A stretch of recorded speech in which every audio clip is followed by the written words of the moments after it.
Assalamu alaikum viewers, I'm Hina Mehjabeen. I hope you all will be fine. As you know, we are studying the course of mobile application development, and today we have to learn about what is Android, and then we will see the various Android devices on the market, यानी market में कौन कौन सी Android devices available हैं. Next we will see the Android market application store, यानी इसके लिए कहाँ स्टोर यानी Android एप्लीकेशंस कहाँ अवेलेबल होती हैं, यूज़र कहाँ से ले सकता है.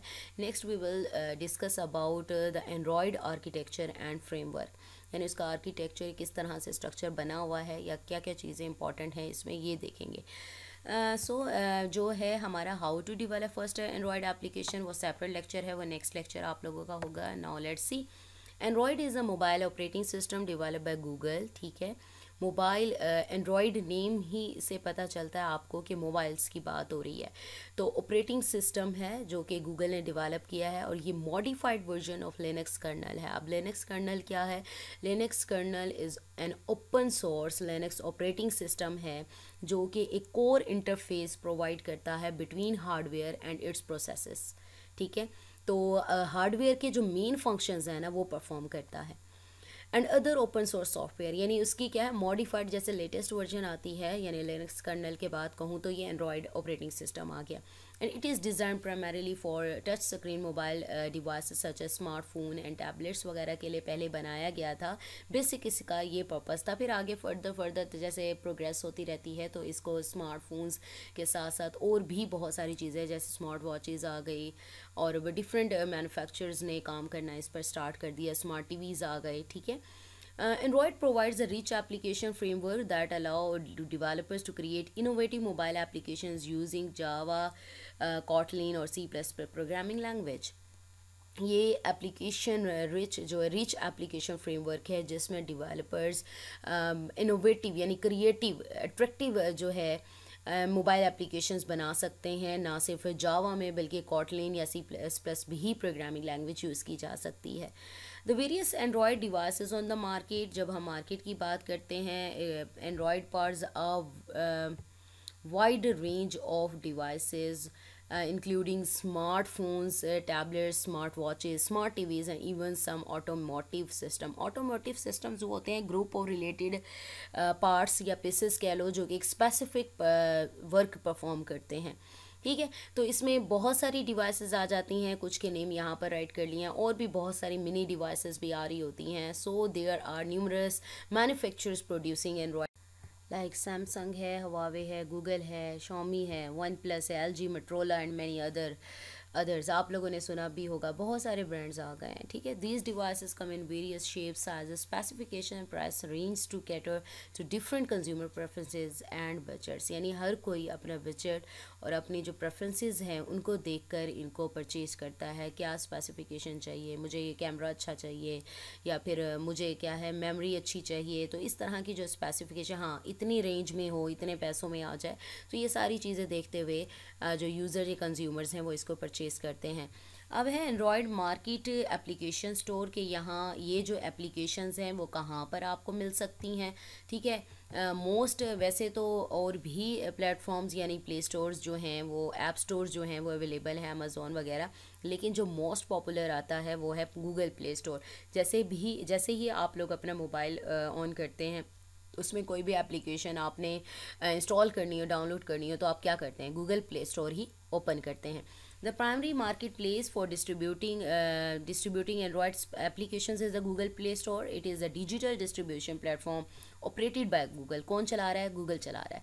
Where users can browse and download apps, games, movies, books and more for their Android devices. ठीक है, अपनी एंड्रॉयड डिवाइसेस के लिए जो भी रिक्वायर होता है, कितने सारी एप्लीकेशंस आप लोग कर रहे होते हैं वो वहाँ से डाउनलोड करते हैं. हम अपने मोबाइल में गूगल प्ले स्टोर ही यूज़ कर रहे होते हैं.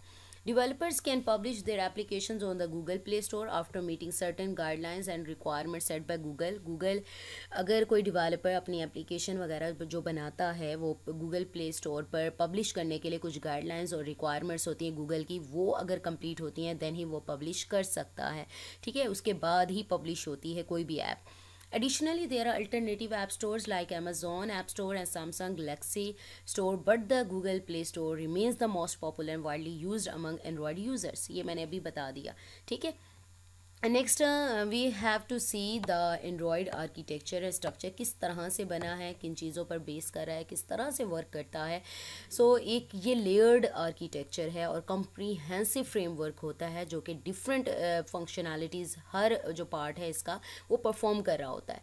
The Android operating system follows a layered architecture and relies on a comprehensive framework to provide a rich set of functionalities for developing applications. Here is an overview of Android architecture and framework. Overview दे रहे हैं Linux colonel की। मैंने वैसे start में भी Linux colonel का आप लोगों को बताया कि open source Linux operating system है जो कि कोर इंटरफेस होता है, प्रोवाइड करता है between the hardware and its processes. तो क्या है, हार्डवेयर के जो नेसेसरी जो ऑल फंक्शंस हैं वो परफॉर्म करता है, कंट्रोल करता है इसे। तो और हमने कहा कि मॉडिफाइड वर्जन में आ जाता है एंड्रॉयड। तो at the core of Android system is the Linux, यानी इसी को बेस करते हुए, इसी को देखते हुए एंड्रॉयड सिस्टम बनाया गया है। It provides low level functionalities such as process management, memory management, device drivers and networking. यानी हमने कहा हार्डवेयर कंपोनेंट्स ये फंक्शनैलिटीज़ हैं उनको कंट्रोल करता है, तो ये सारी चीज़ें उसी में आ जाती हैं।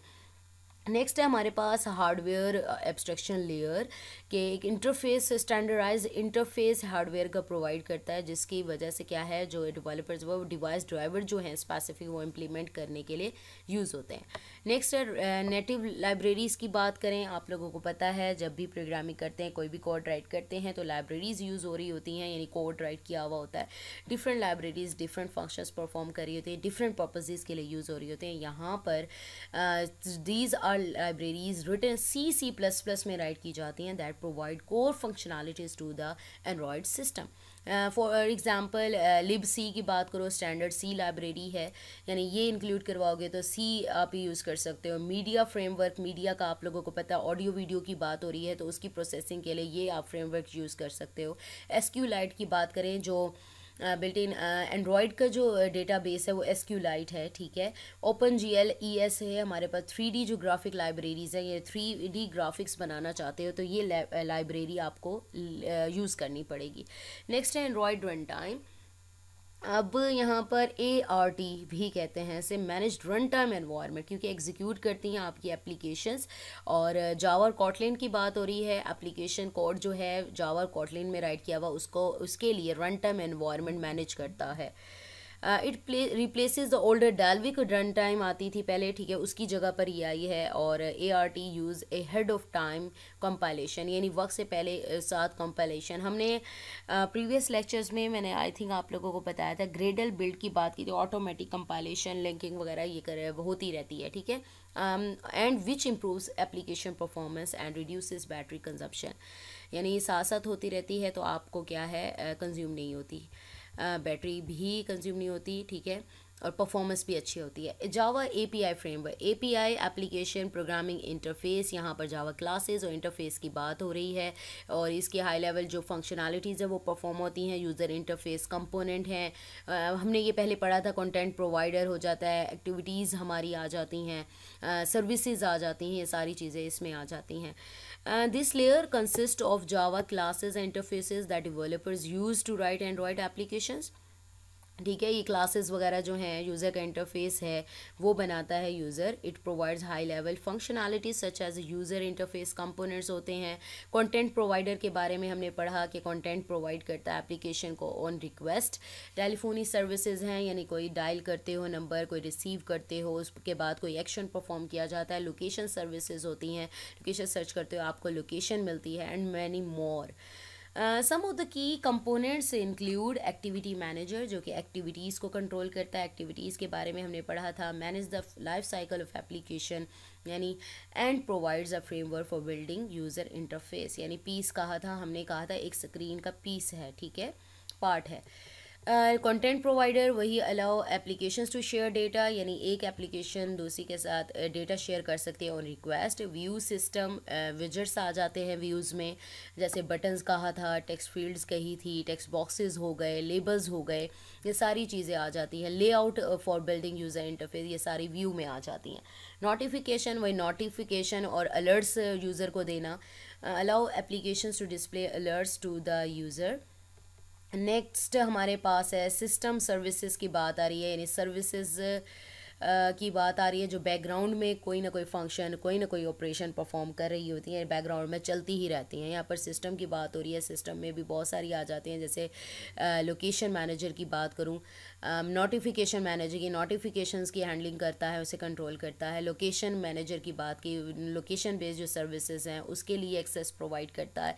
सेंसर मैनेजर यानी सेंसर के लिए यूज़ होता है, manages access to device sensors, यानी आप किसी स्क्रीन को एंड्रॉयड मोबाइल की टच करते हो तो क्या करना है, ठीक है, ये सारी चीज़ें मैनेजमेंट किसी भी मतलब विजिट को करते हो देन क्या करना है, यानी सेंसर से रिलेटेड जो मैनेजमेंट है ना ये मैनेजर हैंडल करता है।